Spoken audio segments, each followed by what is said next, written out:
MoShiach Rabbi Mendel Kessin part edited written speech based on the MoShiach. The difference between now and the MoShiach era is unfathomable.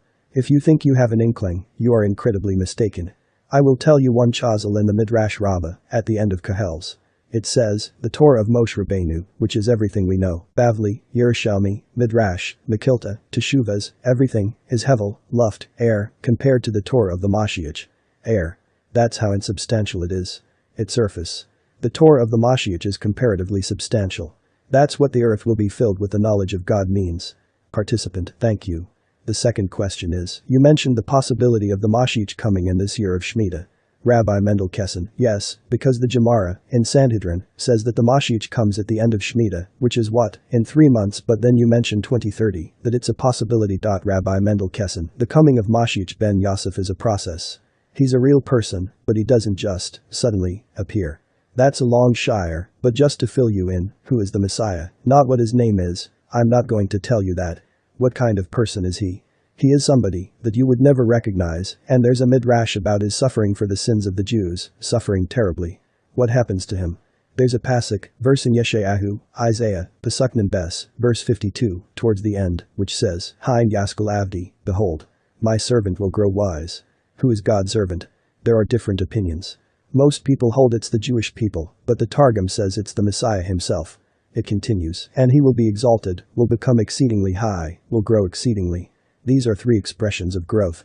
The Midrash asks, why does it refer to Messiah this way? MoShiach starts off as Avdi, my servant in prison, not literally but figuratively. He endures terrible suffering. He's in Golis, exile, just like Moshe Rabbeinu was in Golis for 36 years. When he's released he becomes great. He will be greater than Avraham Avinu. Not bad. Becoming exalted means he will be greater than Moshe Rabbeinu, and he will be greater than the angels.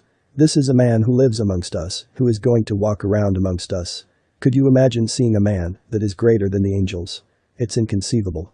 We cannot imagine someone greater than Avraham Avinu and Moshe Rabbeinu. Forget it. And angels. It means that the MoShiach is the most dangerous man in the universe. Why? If you were to approach this guy, you would drop dead from his kedusha, holiness. It's like Moshe Rabbeinu who, if you recall, wore a mask. You couldn't look at his face. You could not look at the kedusha of Moshe Rabbeinu, same thing. Likewise, you cannot look at the kedusha of the MoShiach. So, when he comes, he's going to kill everybody. Think about that. Fortunately, he starts off at 0, because he's a prisoner, suffering for the sake of the Jewish people. Therefore, he's going to appear as a regular guy, but his potential is inapprehensible. Then he will be released, and he will grow, and, at the same time that he grows, the Jewish people grow with him. That's the incredible thing. And that's what God means by, and I will take you to me.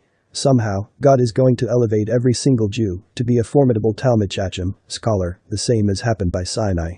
This is in order to survive the MoShiach, or else he kills you. Every Jew will grow to a tremendous extent. How that will happen is unknown, but the MoShiach will grow, and we will grow with him, so we can survive. God has to change the Jewish people. God is not going to bring the MoShiach to the Jewish people who are at the 49th level of Tumah, even though he did that by Moshe Rabbeinu. God had to, because their fall into the 50th was imminent. The MoShiach is greater than Avraham Avinu, than Moshe Rabbeinu, and greater than the angel, Gavriel. And MoShiach is a human being. This is what the redemption is. We are looking at a time when we cannot imagine the greatness of every Jew. You won't even be able to recognize yourself. You won't. You don't realize what you will become. That's the final redemption.